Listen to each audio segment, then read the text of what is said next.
Hola, ¿qué tal? Buenas tardes, tengan todos ustedes bienvenidos a su programa Blanca Peñaflores Healthy, Salud y Bienestar. Como todos los miércoles, agradezco que me acompañen en su programa que es de mucho contenido para toda la familia. Recuerden el lema más bien de este programa es mejor prevenir que curar. La salud es lo más importante para todos nosotros, la salud mental, la salud física, la salud en general, para poder vivir, trabajar, subsistir y ser felices. El día de hoy vamos a hablar de una parte muy importante de nuestro cuerpo, que es la columna vertebral. La columna vertebral es una parte que a lo mejor no le damos la importancia que debería. Me duele la espalda, me duele el cuello, me duele la cadera, pero qué tan importante es tener una higiene sobre nuestra columna vertebral. Y para eso está con nosotros el día de hoy un experto en esta materia, en este tema, que él es el doctor Verduga. Él es neurocirujano y está especializado en columna vertebral. Él nos va a hablar acerca de qué hace un neurocirujano y cuándo debemos acudir a un especialista. Pues sin más, ahora sí lo presento. Gracias, doctor, por estar con nosotros. Me gusta que nos acompañe y que nos nutra con todo lo que usted sabe. Blanca, gracias por la invitación, al contrario, muy agradecido. De entrada, me gustaría que la gente supiera qué tan preparado está mi invitado el día de hoy, por dónde tuvo que pasar para ser lo que es hoy un neurocirujano, qué tuvo que estudiar. Bueno, mira, es un poquito larga, la carrera de medicina sabemos que es un poquito larga.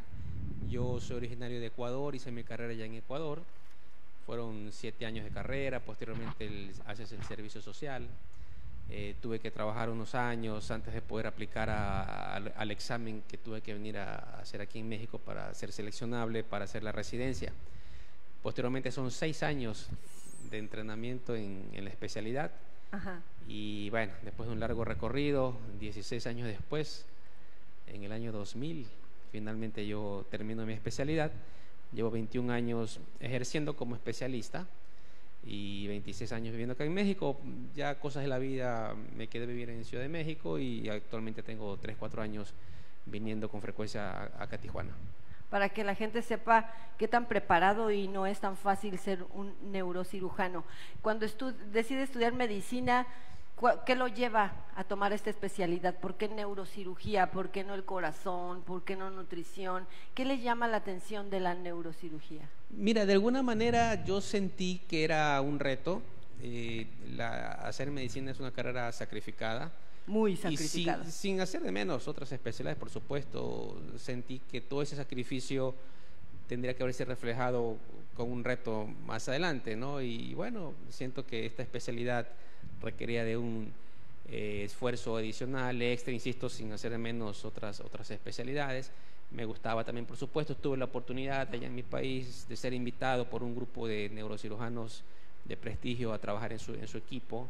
En mis inicios me sentí cómodo, me gustó y bueno, te vas metiendo en el mundo y finalmente decidí hacer mi especialidad en este campo. ¿Qué es la neurocirugía? ¿Qué abarca? Abarca el cerebro, tengo entendido, abarca la columna, las vértebras, las cervicales. Bueno, el nombre dice neurocirugía o cirugía neurológica. Es una especialidad que se encarga de resolver problemas del sistema nervioso a través de procedimientos quirúrgicos. Y cuando hablamos del sistema nervioso, hablamos del sistema nervioso central, del sistema nervioso periférico y otro sistema autonómico que le llamamos. Y esto incluye, por supuesto, lo que es el cerebro, lo que es la médula espinal, los nervios, que por el momento hoy vamos a hablar un poquito de eso, que son los que se lastiman a veces cuando hay una hernia de disco, una compresión de otro tipo y generan dolores radiculares, etcétera, ¿no? Como el nombre dice, pues la especialidad pues lo hacemos a través de procedimientos quirúrgicos. Esto no limita que hayan otro tipo de tratamientos que podamos utilizar sin necesidad de que sean estos quirúrgicos, ¿no? Pero cuando ya hablamos de enfermedades, de patología clínica, de enfermedades que requieren de manejo médico, el especialista apropiado pues es el neurólogo clínico. La verdad. Por lo regular, cuando he escuchado infinidad de personas que dicen es que me duele la espalda, pero no voy a un especialista porque me va a querer operar. El amor a esta carrera es ayudar, me imagino, y me atreví a invitarlo porque lo conozco, porque sé que lo hace por amor, ayudar a sus pacientes, pero sí hay doctores que nos ven como un número, ¿verdad?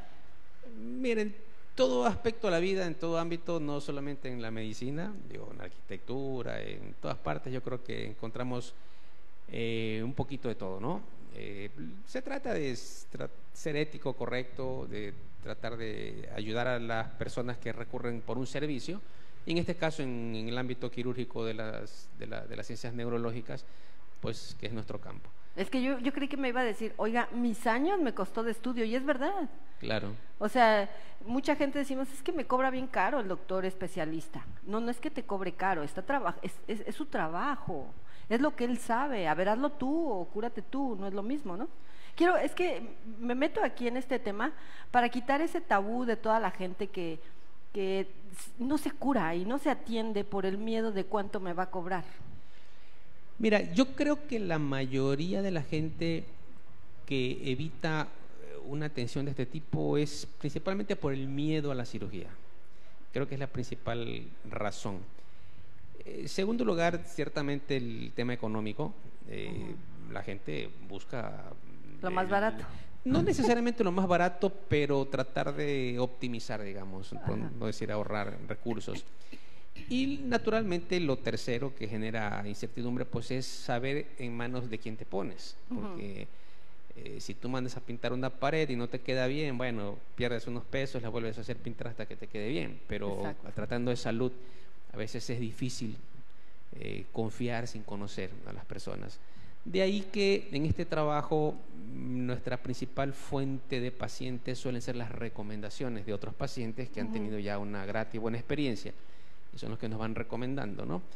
Pero el tema económico no creo que sea la principal causa por lo que la gente le evita. Por lo menos yo le digo a los pacientes que el tema económico no sea un impedimento. Exacto. Pero ciertamente hay costos que están fuera de mi manejo, como son los hospitales, los estudios. El anestesiólogo. Así es, pero tratamos de que el tema económico no sea un impedimento, y además hay opciones, es decir, hay alternativas que pueden solucionar el problema a través de una u otra vía y tratando de hacerlo mejor por el paciente al menor costo posible, ¿no? Ese es uno. La otra es, han cambiado las formas de hacer una cirugía. También eso Mucho. Lo traje aquí porque es un especialista que trabaja, no sé la palabra exacta, pero he visto su trabajo y ha sido muy limpio, muy correcto. Antes mucha gente dice, es que yo no voy a ir al ISSSTE, perdón que lo diga, pero bueno, no voy al ISSSTE porque me van a cortar, y es verdad. O sea, voy al ISSSTE y me hacen una rajada, me hacen lo que me tienen que hacer y vámonos. Las cosas han cambiado hoy en día y la tecnología ha avanzado y la forma de operar de usted es diferente.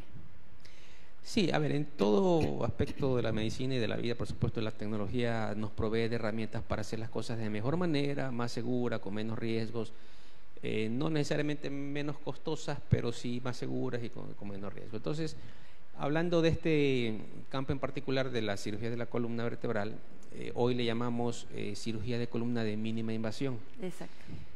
Es un concepto en el que procuramos, a través de abordajes sencillos, abordajes muy pequeñitos, tratar de resolver los problemas que hace unos años se tenían que resolver con incisiones y abordajes mucho más grandes.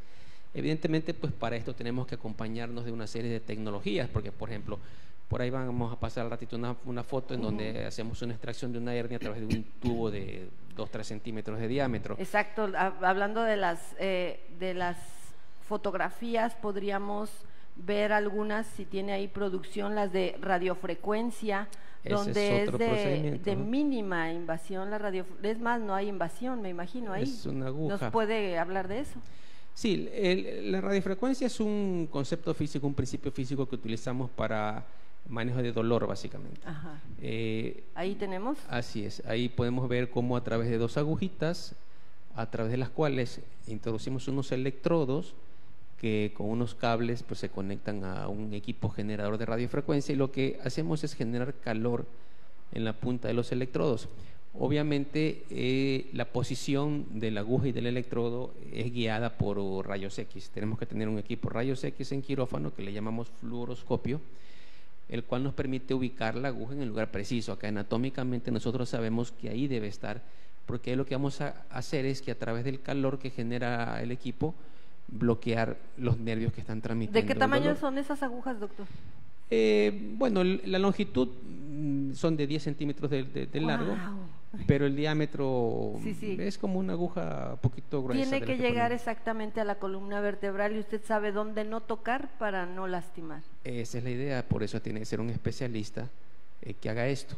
Y tenemos que estar apoyados, repito, con un equipo rayos X, porque a través de la piel nosotros no podemos estar seguros dónde está la aguja. ¿Me puede repetir cuándo se utiliza la radiofrecuencia? ¿En qué tipo de pacientes? Hay muchas aplicaciones, sin embargo, la más socorrida es en lo que le llamamos el dolor lumbar o el dolor de espalda abajo. El que me tiene que hacer a mí. Con todo gusto. Y lo que hacemos es denervar o quitar, yo le digo bloquear unos terminales sensitivas, unos sensores de dolor, más o menos como haría un odontólogo una endodoncia, ¿no? Matamos el nerviecito, quitamos el dolor y no afectamos la mecánica, la estructura, la anatomía de la columna. Ahora, esto se tiene que hacer en pacientes donde no hay necesidad de otra cosa. Porque si un paciente tiene una fractura, por ejemplo, lo que hay que hacer es atender la fractura. Si un paciente tiene un desplazamiento vertebral, lo que hay que hacer es estabilizar, etcétera.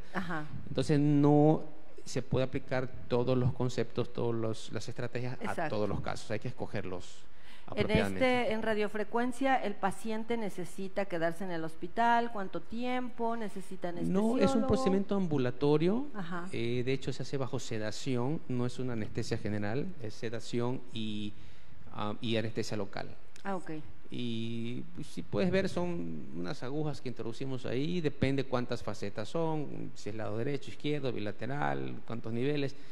Aplicamos varias de estas de aquí y el procedimiento tarda 30, 40 minutos, 50 si tenemos que hacer muchos niveles, y el paciente queda a descansar un par de horas a recuperarse de la sedación y se va a su casa. Y sale caminando. Así es. ¿Cuándo desaparece el dolor después de esta tratamiento? El dolor que vamos a tratar de desaparecer inmediatamente, pero obviamente vamos a causar un dolor secundario producto del procedimiento, y ese dolor les dura 2, 3 días.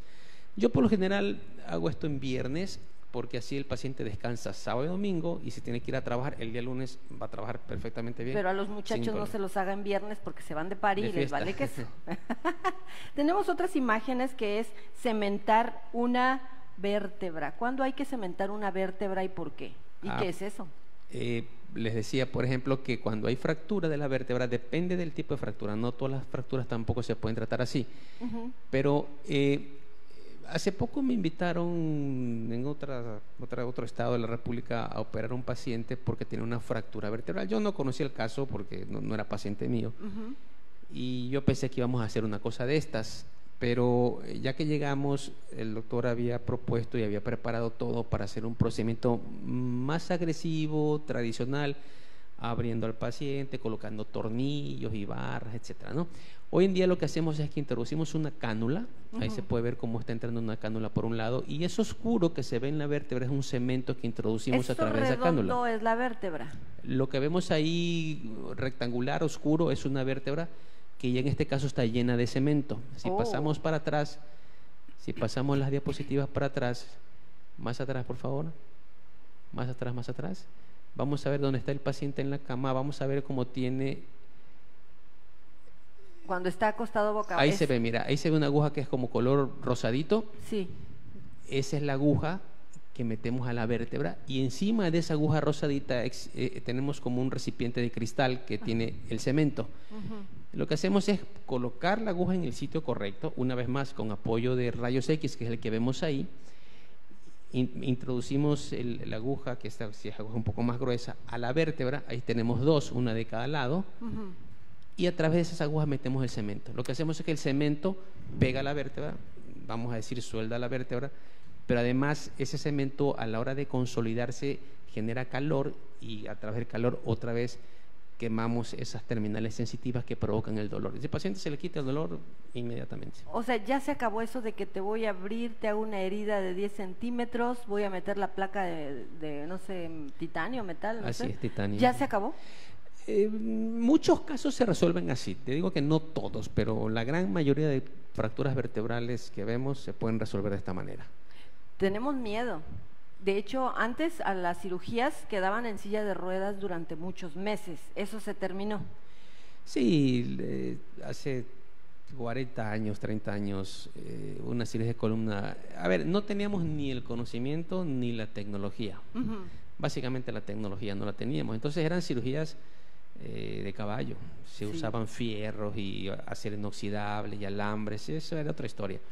Hoy la verdad es que los recursos tecnológicos que tenemos nos permiten hacer cosas mucho más eficientes, con menos riesgos, más seguridad y que el paciente se recupere. Es que mira, hay un concepto bien importante, sobre todo en los países del primer mundo. Ellos valoran mucho el tema de la incapacidad laboral.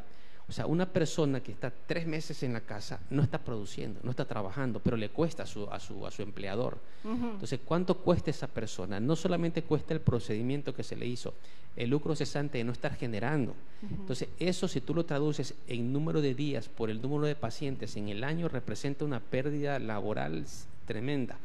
Impacta el Producto Interno Bruto. Entonces, parte del motivo, digo, no es el único, pero parte del motivo de por qué se ha desarrollado todas estas tecnologías es tratar de reincorporar a esta gente a la actividad productiva. Porque si bien es cierto, mucho paciente o mucha patología de la columna la encontramos en pacientes añosos, a lo mejor ya retirados, a lo mejor ya jubilados, sí hay mucha patología también, sobre todo aguda, accidentes, por ejemplo, en gente que está en etapa productiva. Entonces imagínate a los 40 años dejar a una persona en silla de ruedas 1 año, 6 meses. O sea, no solamente es el impacto económico para la empresa donde trabaja, también su familia, ¿no? Y hablando de económicamente me viene a la mente esto, porque lo que dijimos al principio, mucha gente tiene miedo de operarse, aparte de los costos, como decíamos antes, el que me operen, el que me voy a quedar en una silla de ruedas, y a lo mejor me estoy desviando del tema, pero sale a colación. Los seguros de gastos médicos, que son tal vez solamente un telón, que no es algo de su competencia ni la mía, pero sí está bien decirlo. Quien no está asegurado en el ISSSTE o en el seguro tiene que sacar un seguro de gastos médicos, que si dejaste de pagaste toda tu vida, dejaste de pagar un mes y te olvidas de todo lo que tenías y pierdes. Para una cirugía de este tipo de columna, que tal vez pueda salir entre 100,000, 200,000 pesos, hay que pagar un deducible primero para poder ser operados. Entonces, creo que tenemos que echarle un ojo a estos seguros de gastos médicos que son multimillonarios, estas aseguradoras que realmente no nos van a respaldar en algún momento como se debe. O otra historia que es, estoy pagando mi seguro toda la vida, me vienen y me operan y sale mal la cirugía porque fumo, y llega la aseguradora y me dice, es que tú fumabas y no me dijiste, te quedas sin seguro. Y todo lo que pagaste durante el tiempo se fue. Pero bueno, ese es otro tema, ¿verdad? Pero sí es importante mencionar, a ver, no todas las aseguradoras ni en todos los casos tenemos dificultades, pero sí se han vuelto un poquito más exigentes y estrictos para autorizar un procedimiento, porque son costosos, ¿eh? Y la verdad es que, bueno, sí ha habido un poco de abuso de parte de pacientes y de colegas en hacer cosas que no vienen al caso, se encarece el costo de la cirugía, entonces el seguro se ha vuelto un poquito restrictivo, pero es una ayuda definitivamente, ¿no? Tenemos otra secuencia de fotografías y en esta vamos a hablar de... A ver, me parece que es una extracción de una hernia de disco. Una resección, ¿no? Resección, ahí mira, tenemos. Mira, te decía hace un ratito, por ejemplo, si te fijas ahí, yo tengo en la cabeza una especie de casco. Ajá. Que tiene unas lupas de aumento y una luz fría halógena. Eso yo lo utilizo porque en esta cirugía, si pasamos otra, un poquito la siguiente, por favor, vamos a ver otra. Vamos a ver más adelante. Ahí está. Si se fijan en el fondo, eso negro oscuro que se ve ahí es un tubo. Ahorita vamos a ver una foto en donde se ve mejor. A través de ese tubo. ¿Pero qué traían los dedos, doctor? La hernia. Eso tengo en la columna, eso me duele. ¿Y por qué sale una hernia? Lo que tenemos en forma normal viene siendo el disco. Un disco que se rompe y que se sale su contenido y comprime el nervio, es lo que llamamos una hernia. En este caso lo que sacamos fue la parte del disco que se había roto, se había salido y estaba comprimiendo el nervio. Eso duele mucho. Claro, súper demasiado. Es un paciente que ya no aguantaba el dolor, entonces le hicimos esta cirugía.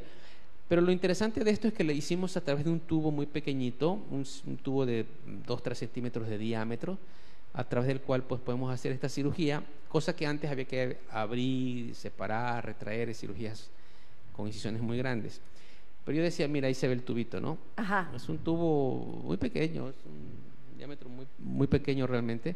Atrás de ese tubo lo hacemos, pero te decía, necesitamos de recursos tecnológicos. Ahí se ve incluso alrededor del tubo blanco, es la luz que yo tengo en mi casco, para poder ver a profundidad, porque eso pues está profundo hasta la columna. Entonces, para poder ver a través de ese túnel, necesito una luz y una lupa, ¿no? No, y necesita pulso y estar tranquilo. Bueno. ¿Cómo se prepara un neurocirujano para una cirugía? Porque es algo, no es cualquier cosa. Mira, como uno tiene años haciendo esto, la verdad es que llega un momento en que se te vuelve tan natural que no requieres una preparación especial. Digo, ciertamente si la cirugía es muy pesada y ha habido cirugías muy largas, y el día anterior pues descanso, esa mañana pues ni me paro en el gimnasio, ¿no? Porque normalmente trato de hacer ejercicio porque sé que la cirugía va a estar pesada, ¿no?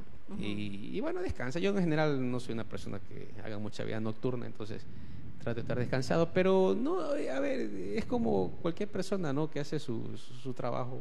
Ya está acostumbrado. Está acostumbrado. ¿Cuál es la cirugía que ha durado? Ay, ¿qué es eso, doctor? Es la hernia. Hace un ratito, bueno, la estábamos mostrando con el dedo, pero ahorita la estamos mostrando con una pinza. Todo eso se salió. Era un paciente además muy alto, ¿no? Entonces se ve la hernia muy grande. ¿Qué queda en lugar de eso que usted quitó? Bueno, no se sale todo el disco, se sale una parte, entonces quedan restos del disco y el espacio que queda entre comillas vacío se va llenando de un tejido cicatrizal, una especie de fibrosis de cicatriz. Entonces, si tú haces una resonancia a la vuelta de 1 mes o 2 meses, pareciera que ahí está el disco todavía, pero sabemos que no es disco ya, porque el disco está afuera, es una especie de cicatriz que es la que queda en ese lugar donde estaba el disco. ¿Por qué las cirugías de cervicales a veces abren aquí, en otras ocasiones abren acá y en otras ocasiones abren atrás? ¿Ha cambiado el sistema? Porque antes se abría atrás, tengo entendido. No, lo que pasa es que depende qué vas a hacer. Por ejemplo, en el caso de las cervicales, si uno hace un abordaje por vía posterior, lo primero que vamos a encontrar es la parte posterior de la vértebra. Si uno quita esa estructura, lo que sigue es la médula. Y los discos están adelante de la médula. Entonces es inconveniente, técnicamente inconveniente, abordar por atrás para quitar una hernia que está adelante. Entonces, ustedes ven dónde está la falla el y problema. Es exactamente dónde van a abrir. El abordaje depende de lo que vayamos a hacer. ¿Qué es lo que no deben de tocar del cuello? Bueno, del cuello... No, donde está el procedimiento. Porque hay que cuidar la médula y hay que cuidar los nervios. ¿Y la aorta? Bueno, en el abordaje cervical nos vamos a encontrar con la arteria carótida, nos vamos a encontrar con la vena yugular, nos vamos a encontrar con un nervio que pasa entre los dos, que es un nervio el recurrente laringio, que es una rama del nervio vago que va hasta el diafragma, y del otro lado hay que cuidar la tráquea y el esófago. Entonces sí son muchas estructuras de tener en cuenta para protegerlas, para evitar lesionarlas, ¿no? ¿Cuándo hay que acudir a un especialista como usted, un neurocirujano? No sabemos, no lo hacemos. Siempre vamos a que nos den un masaje. ¿Qué tan buenos si son esos? También me gustaría que me dijera. Sobadores. Entonces, ¿cuándo vamos a acudir con un especialista, un neurocirujano? Mira, yo creo que ahí falta un poquito de información, educación, cultura tal vez. La gente supone que si van a ver a un neurocirujano, uno inmediatamente le va a decir se tiene que operar. Pero aunque así fuera, que no es, pero aunque así fuera, la decisión final la tiene el paciente. O sea, yo le puedo decir a un paciente se tiene que operar y si él no quiere no lo vamos a operar. Pero no está de más ir a escuchar una opinión, 2, 3, las que sean necesarias. Y ya cuando uno considera que el problema que tiene el paciente no requiere de cirugía y que al contrario requiere algún tipo de terapia física, algún tipo de rehabilitación, pues uno mismo los canaliza con algún colega que se dedique a esa área, ¿no? Pero cuando digo, ahorita ya debo de ir con un especialista. Cuando tengo dolor de cuello normal, cuando tengo dolor de cadera. Ok. Como el paciente común no es capaz de diferenciar cuándo un problema es irrelevante o cuándo un problema es serio, la recomendación siempre es que tengas un problema en tu cuello, en tu espalda, buscar un especialista en columna. El doctor ya te dirá si es un problema muscular, del cual no hay nada que preocuparse, o te dirá a lo mejor que hay algo más allá que estudiar y ya mandaremos a hacer una resonancia, una tomografía.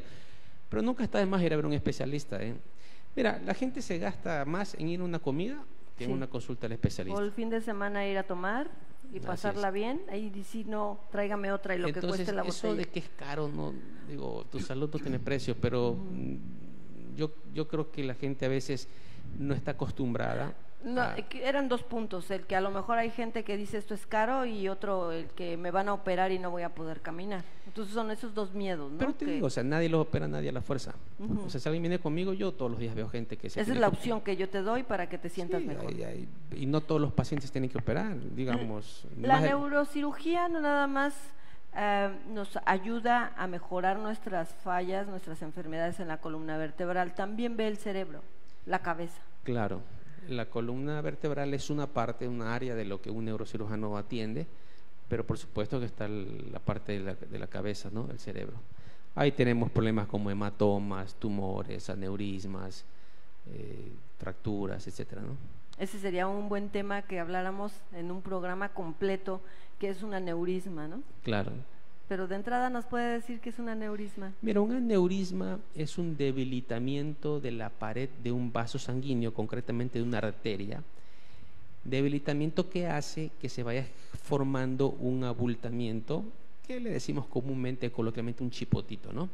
Como el de una llanta cuando está como en mal. Como una llanta cuando se va debilitando la pared y se va haciendo una bola. ¿Qué pasa? Cuando le metes mucha presión, explota y se rompe ahí.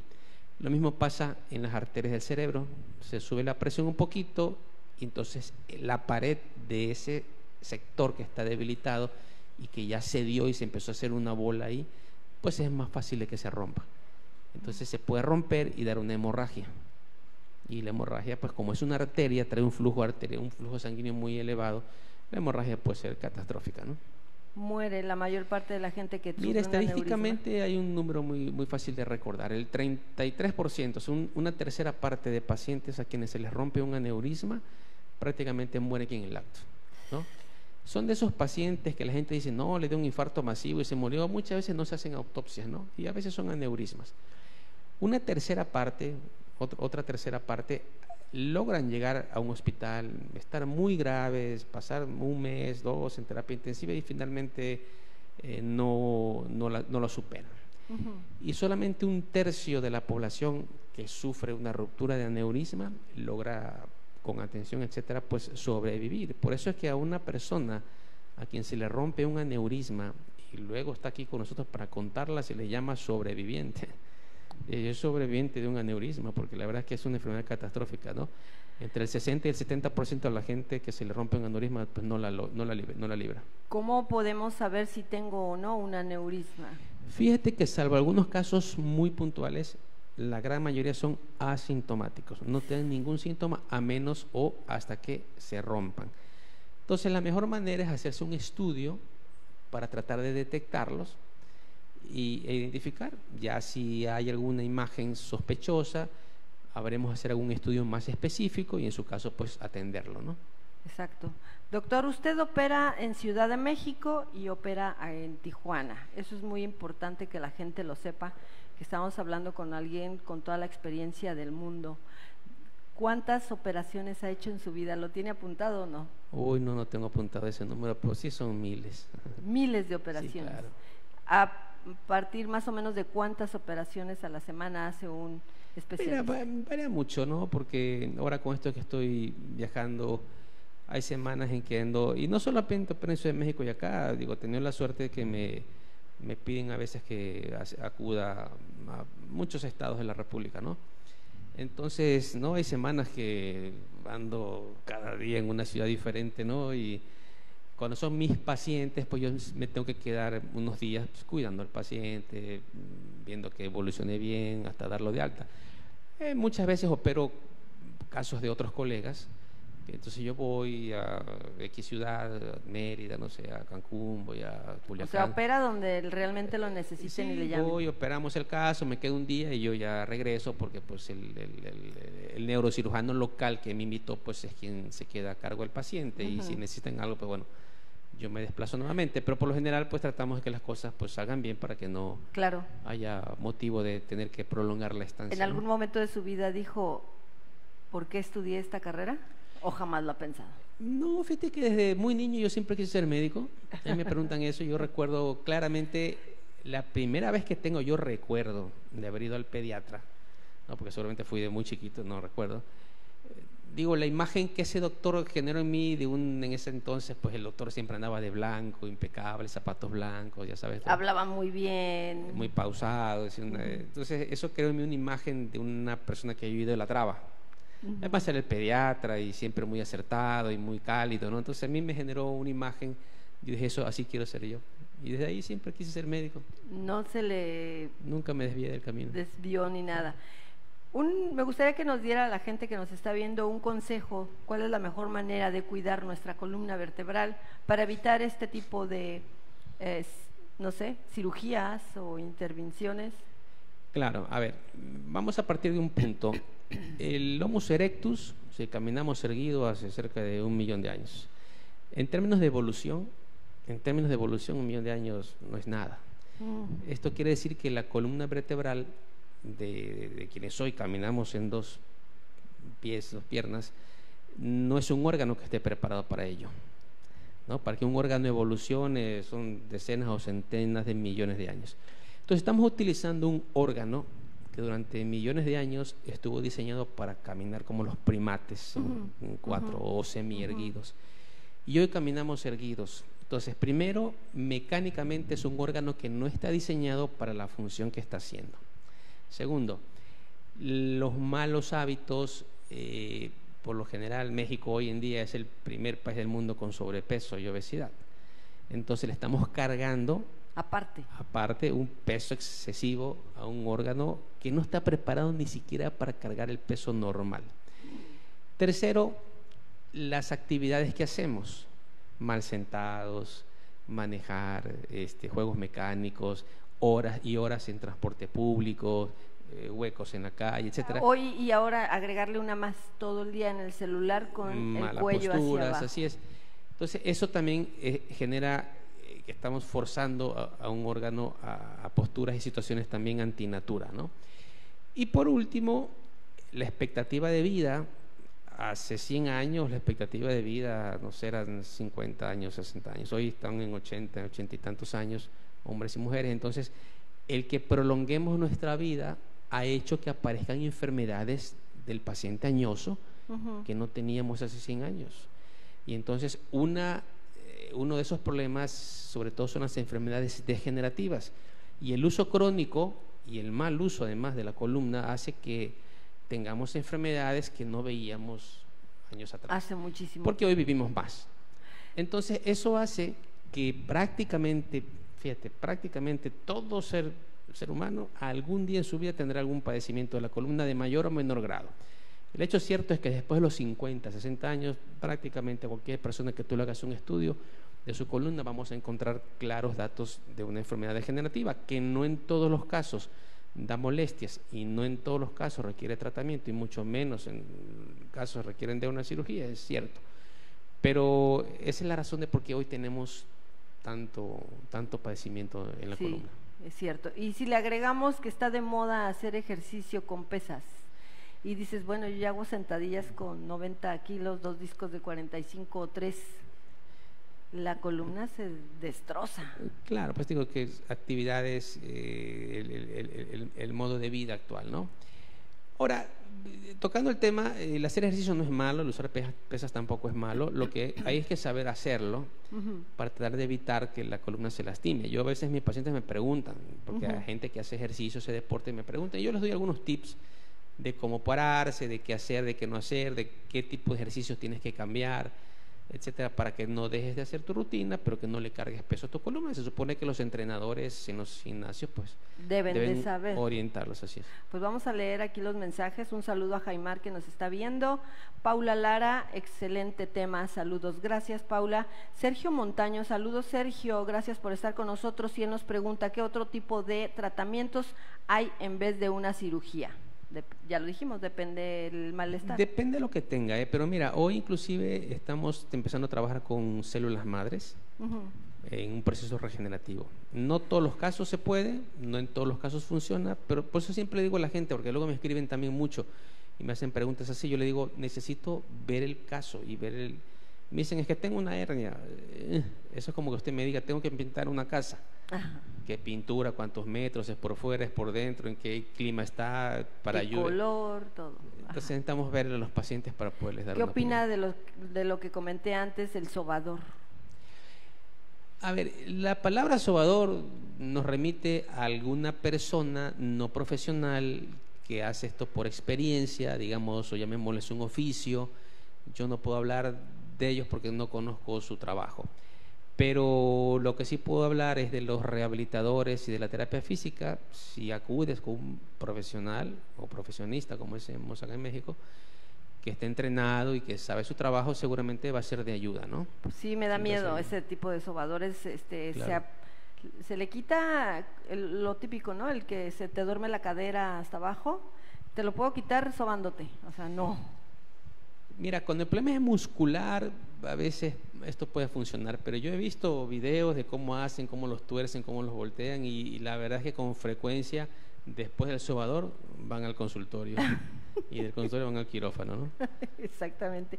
Magali, gracias por estar con nosotros, saludos, y dice, excelente tema. Pues doctor, se nos terminó el tiempo, muchísimas gracias por haber estado con nosotros. ¿Algo más que quiera agregar para que la gente sepa?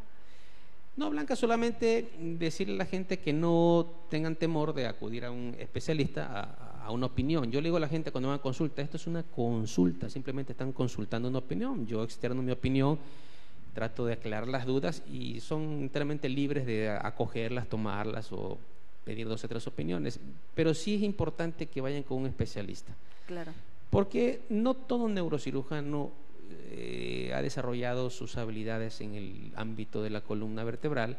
Y también voy a hacer mención, mira, hay mucho ortopedista que se dedica también a hacer columna, como hacen cadera o se dedican a la rodilla o otras áreas de la ortopedia, y no por ser ortopedistas los hace un trabajo diferente. Hay ortopedistas muy buenos que hacen su trabajo y que tienen experiencia, pero también hay, como en todo, quien no, y que a veces esa gente es la que puede ocasionar pues hay una mala orientación, ¿no? Entonces, algún daño también, ¿no? Le ha tocado un caso de Guillain-Barré.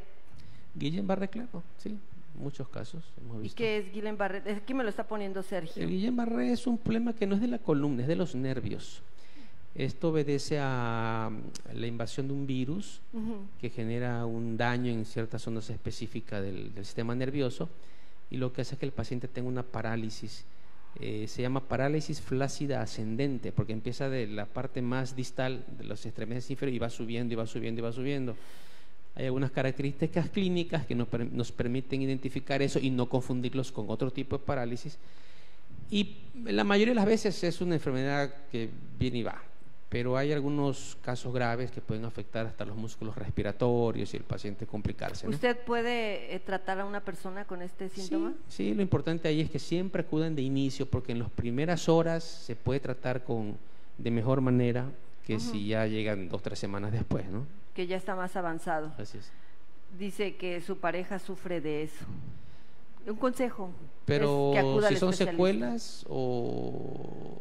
Pues no nos pone ahí, nada más sí. dice que su pareja sufre de Guillain-Barré, entonces... El Guillain-Barré es una enfermedad que viene y va, o sea, la tuvo, a lo mejor quedaron secuelas, hoy ya no tiene la enfermedad activa, lo que tiene son secuelas, y esas secuelas se pueden tratar. Hoy en día hay un concepto que estamos tratando del que estamos tratando de echar mano, que es la medicina regenerativa.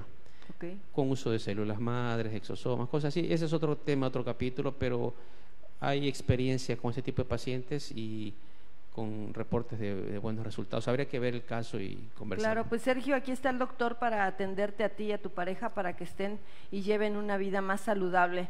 Pues gracias nuevamente por estar con nosotros. Esta es su casa, Bici Online TV es su casa. Blanca, muchas gracias. Lo voy a convencer de que haga unas cápsulas aquí para ustedes. Sí, con gusto, ya tenemos tiempo hablando de eso. Sí. Esta es la tercera o cuarta entrevista No que hemos hacemos. terminado de cocinar lo que tenemos planeado y, Así es. y estaría súper bien informarle a la gente y que sepan que tienen a alguien con un buen respaldo y se sientan seguros, porque ese es otro tema. Ya me quiero despedir y sale otra cosa. Los pacientes, le quiero decir como paciente, dejamos nuestra vida en las manos del doctor en cuanto nos ponen la anestesia. Claro. El doctor está consciente de eso, ¿verdad? Claro, de hecho yo a mis pacientes les digo, hay pacientes que son quieren saber hasta el mínimo detalle de las cosas y yo les explico con todo gusto. He tenido consultas que han durado 3 horas, pero sí les digo, mira, hay una línea en la que ya no puedes invadir, ya hay una parte donde tú tienes que entregarte y entregarle la confianza al médico que escojas, porque esa gente es de los que ven 7, 8, 9, 10 médicos, ¿no? Para tomar una decisión. Sí. Y le digo, con el que decidas, hay una línea que no puedes rebasar y tienes que entregarte y confiar. Porque te vas a dormir y no puedes estar pendiente. Y simplemente toda la información que te podemos decir ahorita es teórica. La verdad es que hay una parte en la que ya toca confianza y es un trabajo de confianza, la verdad. Y sí es cierto, ya en cuanto nos ponen la mascarilla nos dormimos, 100% estamos en manos del doctor. Muchísimas gracias, doctor, por haber estado con nosotros y vamos a convencerlo a que se quede con nosotros y que sea parte de la familia de Bici Online TV. Lo estoy comprometiendo aquí al aire al doctor para que... Digo, sí. Es que es importante la información. No, de hecho, te digo, tenemos este proyecto hace mucho tiempo conversando, incluso aquel otro estudio que íbamos a hacer algo ahí. Y sí, te tomo la palabra. Yo ya estoy más tiempo acá en Tijuana, ya trato de viajar menos. Ya también estoy próximamente por iniciar mis actividades en New City Medical Plaza. Ok, sí, es ya cierto. Estoy con los últimos detalles del consultorio, entonces va a ser de utilidad mutua. Claro. Echarnos la mano y creo que porque vamos a estar. Y la frase es buena, ¿no? La de más vale prevenir que curar. Claro, así es. Entonces, ya lo saben ustedes, este programa está hecho para que ustedes tomen conciencia acerca de la salud. La salud es lo más importante, nuestro cuerpo es el único que tenemos, así es que lo que debemos de hacer es quererlo, cuidarlo para vivir una vida mejor. Esto fue todo por el día de hoy en su programa. Quédense en la programación de Bici Online TV. Agradezco que le den like a la página y que compartan todos los programas con gran contenido de este canal profesional. Nos vemos el próximo miércoles en punto de las 4 de la tarde. Que tengan una tarde feliz. Bye.